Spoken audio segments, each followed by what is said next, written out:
Hoy día, poco o nada se conoce acerca del origen de las danzas.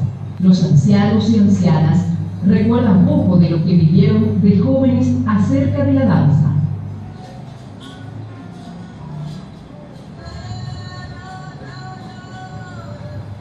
En todas las culturas, las danzas han sido transmitidas de generación a generación y encierran muchos significados simbólicos, desde el atuendo como las representaciones en escena. Si bien los Guana han perdido muchas de sus prácticas culturales, algo queda en la memoria de los abuelos y las abuelas. El círculo, cuando están en el medio de la pista, dejan escuchar el mismo grito todos juntos.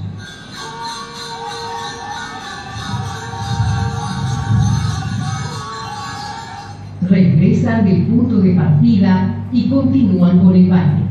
Se destina unos minutos para descansar. Luego del descanso, de nuevo salen los cambás, pero esta vez acompañados por un grupo de personas, hombres, mujeres y jóvenes. Estas personas llevan el bozo pintado de color negro en señal de tristeza por la muerte recientemente de un familiar.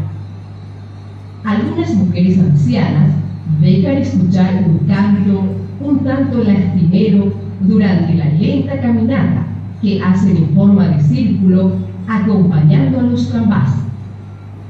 Durante esta vuelta y las siguientes 20.